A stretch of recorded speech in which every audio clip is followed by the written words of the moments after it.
Hi everybody, welcome back. Today I am doing what is another video in my mini series here on conferences, attending conferences, preparing for conferences, and today's video is all about actually advice on attending conferences. If you've not watched my video on how to prepare for conferences, I will leave that video linked below as well as up here. And I'm also going to be doing videos on making illustrator cards for your conferences if you're an illustrator, as well as my own personal experiences with conferences. When I make those two will be linked below and up here. I'm a big believer in conferences. I think they can be very helpful professionally for a number of reasons. They are very often taxing on resources, whether that's financial or time. So that's not something that I think people need to go to every single conference every year if that's not something that's within your means. But I do think that because of that, I really like to try to maximize the experience. So the advice that I'm going to give you in this video is really how can you make the very most of the conference experience you have when you go. My first piece of advice when you go to these conferences, and the conferences that I have attended are for author illustrator conferences, but when you go, don't bombard the editors, the agents, the art directors. They are sort of like the unicorns of the conference. There are lots and lots of artists and authors and hopeful artists and hopeful authors, and very few of them. And so coming up to them or rushing up to them or pressing in to meet them and sort of trying to press your art or press your documents and your manuscripts into their hands is not at all the best approach. It's fine to go and chat with them, and if you watch my preparation video, you know that I'm a believer in sort of planning out the people that you do want to meet and then trying to make that happen. But when you meet them, remember that they're people too, and that moment when you're at the conference, that is not the time. That's really not the time to hand them your work. It's the time to introduce yourself, to say hello, to comment on things that they are working on. You should be on the up and up with what they are doing. Have a lovely chat with them about the industry and just treat them like you would a mixer, not like someone you want something out of. You can follow up with them later, and I highly recommend that you do. So make sure they know your name, have a good conversation, and once you've had that conversation, make some notes about it. When I go to conferences, I always carry with me like a little Moleskine little notebook that I can make notes in. Every conversation I have, I sort of make some interesting notes or bits of the conversation we had, or things that I thought they seemed to particularly engage with. I don't expect myself to remember it all because conferences can be very overwhelming. You're taking in so much information and you're meeting so many people, so it's really best to make notes even if you think you'll remember. Once that event is over, I will then follow up with the art directors, the agents, the editors with whom I met. I will send them a personal note. I do handwritten notes, one because I'm a handwritten note kind of girl, but you could also do email if you got their email. So I just follow up with them, and I tell them that I really enjoyed chatting with them. And at that point, if you want to send them your illustrator card or send them, you know, some sort of a thing, that's the time to do that, but not at the conference itself. Having said that, my second piece of advice in terms of meeting people is absolutely network, network, network. And don't limit your networking to those agents, art directors, and editors. Really network with your peers, because if you only go after people who you think have already arrived or whom you think can give you something, then you're really limiting yourself. One of the best things that you can do is actually meet people who are going through what you're going through, or who are trying to work their way up as well. You can learn so much from them. You can help support them as well.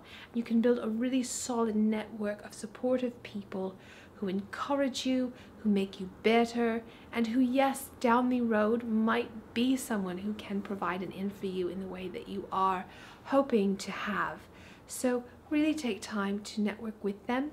When you do, one of the beneficial things that you can do is if two of you are both interested in several different panels that are going on at the same time, you can say, all right, you go to that panel and I'll go to this panel, and then you take notes and you exchange them. And it's a way to really get the most out of it, because even though you can't attend both panels, you can get the notes that somebody else wrote up from them. So I really think that's a great thing to do.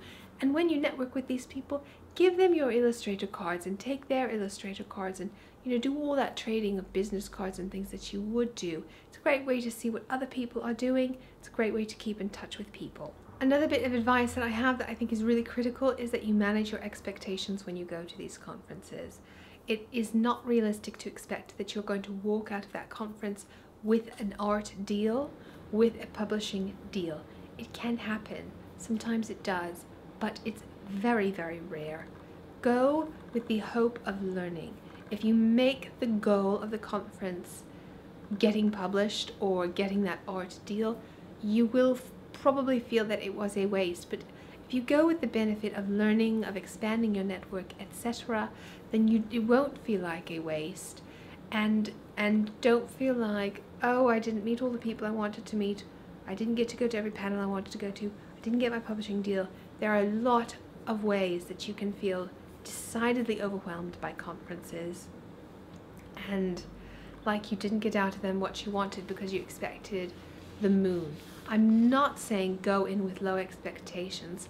Conferences can be so much fun and so wonderful, but avoid the expectation even of yourself that you have to nab that deal or have everybody just adore you right away.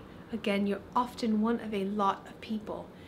Conferences can be a little overwhelming depending on who you are. Even if you're an extrovert or an introvert, you can sort of feel like one of the crowd because there are a lot of people there, all in the same position of wanting to have some sort of success and get what are a finite number of deals. So manage your expectations, go in hopeful, happy, but not expecting the moon.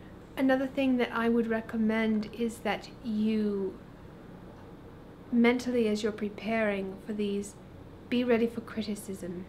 If you're not ready to have someone critique your work and say negative things about it, I don't know that I recommend going unless you just really don't plan to share your work with anyone. But if you're at that stage, I wouldn't go to a conference that I had not prepared work for. I would only go if I had art to show or manuscripts to show or book dummies to show. I like to receive criticism. I think it's a sign of respect. I mean, people can give criticism disrespectfully, but I love when people take my work seriously enough to look at it and tell me how it can be better.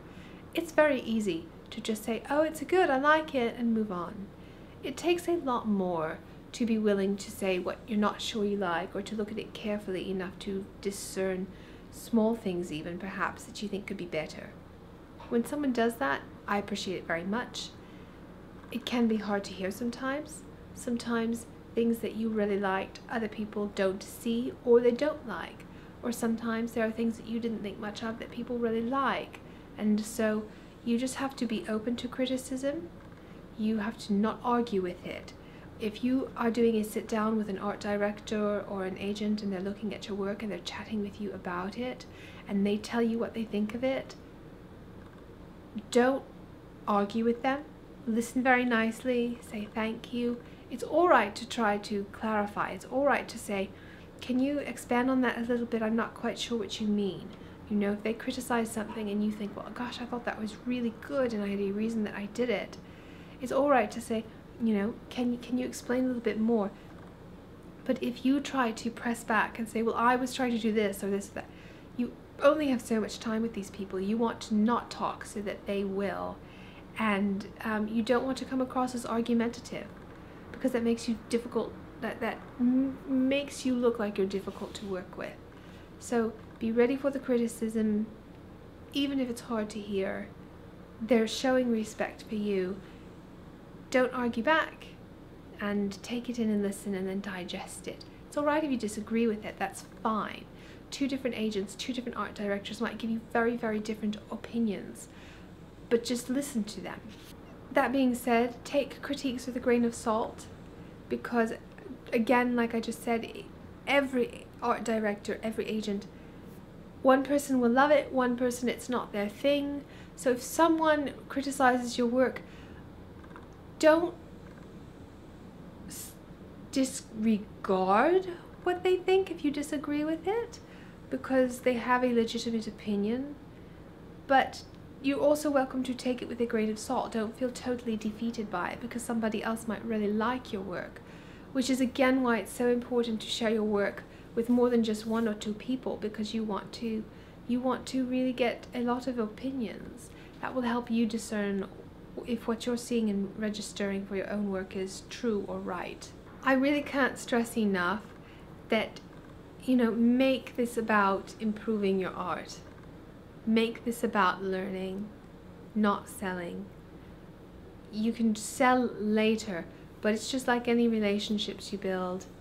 This is an opportunity to learn and to meet people. Maybe those will grow into relationships that are business oriented, but don't go into it with that focus. I would also say come prepared with everything all ready to go, and depending on the conference, wear smart shoes. Wear shoes that you can walk in and be comfortable in, because you might very well be doing loads of walking. So it sounds like something that's not necessarily career oriented, but definitely think about the shoes that you're wearing and the attire that you're wearing, whether it's dressing in layers or things like that, because that sometimes a room is very cold and then another is quite warm. So definitely dress in layers. And the last thing I would say, I sort of already said, but these can be very overwhelming. If you need to pull away and not go to a session or something because you need some space, do that for yourself, because you'll be more refreshed and you'll be better off in the other sessions. Don't feel like you have to go to everything. Sometimes it's good to take a breather or take a break. So just be in tune with how you're feeling. Know that it can feel very overwhelming, both in a good way and sometimes in bad ways. And just be ready for it. Take out of it what you can and enjoy yourself. Enjoy yourself, because when you're at those conferences, you are surrounded by a lot of people who have the same interests you do and the same loves that you do, and it's a grand time to get a lot of people together and support them and be supported as well. That's about all that I have in terms of my advice for attending conferences. If this video was helpful, please do give it a big thumbs up and think about subscribing. This channel is all about art and illustration and creative writing, and sometimes I share my own work as well. So I'd love to have you come along, so do think about subscribing. I thank you very much for watching, for all of your support, and I hope you're having an absolutely lovely day. Bye!